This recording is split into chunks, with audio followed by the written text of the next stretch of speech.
कधीच नाही चुकणार तुमचे फेवरेट टीव्ही शोज झी5 सोबत, तेही एकदम फ्री। हो मेघना आंटी, हा डुग्गू अजून सापडलाच नाहीये। कुठे शोधायचं तेही समजत नाही। तो कुठल्या अडचणीत तर आला नसेल ना? किंवा त्याला कोणी किडनॅप वगैरे तर नाही ना केलं? कोणी कशाला करायला पाहिजे? तूच केलं असशील। तुझाच व्हिडिओ आहे ना त्याच्याकडे। हो मेघना आंटी, तुम्ही मला काय समजता हो? मी कशाला करू त्याला किडनॅप? का नाही म्हणजे कुणाला जीवानिशी मारण्यापेक्षा किडनॅप करणं थोडं सोपं आहे नाही का? काय ना चारू, मी पण कुणाला तरी कधीतरी किडनॅप केलं होतं, पण कधी त्याला जीवानिशी मारलं नाही। हो काय चाललंय तुमचं? इथे मला टेन्शन आलंय। मला मदत करायची सोडून तुम्ही मला टोमणे कसले मारताय? अगं तेच तर, तू का टेन्शन घेते? रिलॅक्स,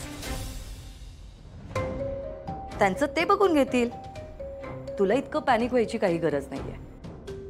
उलट तो सापडला तर तू अडचणीत येशील,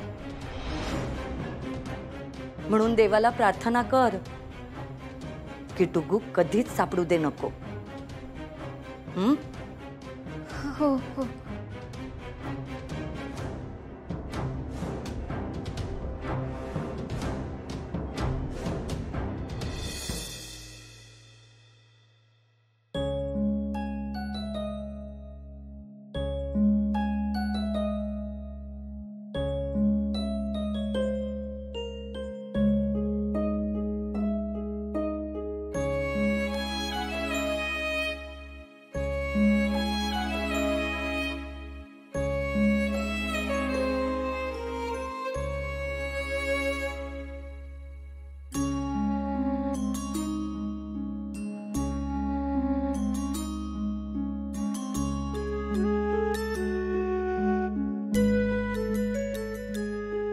माझ्या डुग्गूवर कुठलाही संकट येऊ देऊ नकोस देवा।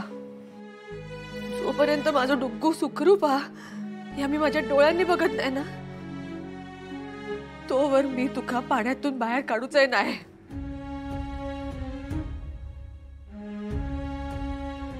आज माझ्या श्रद्धेचो आणि तुझ्या देवत्वाचो पुन्हा एकदा कस लागू दे। माझे डुग्गू सुखरूप घरी परत आहे। लहान आहे तो, सुखरूप घरी परत आहे। उमा, काय हा डुग्गू? काय बोलत होता तुम्ही? काय झालं काय नक्की? उमा, डुग्गू काय? उमा बोला ना, काय हा डुग्गू? काय झाला काय? डुग्गू खयच सापडत नाही। म्हणजे सगळीकडे त्याला शोधला पण खयच सापडत नाही। श्रीनू, बंधू भाऊ आणि कांदा भाऊजी गेले त्याला शोधू, पण काही भेटत नाही तो। मग खरंच खूप भीती वाटू लागली। तो सुखरूप असतात ना? कोणतं संकट तर आलं नसतात ना त्याच्यावर? नाही काय नाही, तुम्ही रडू नका, तुम्ही शांत व्हा। हा मी बघते काय ते। झी5 ॲप डाउनलोड करा आणि पहा सर्व एपिसोड्स एकदम फ्री।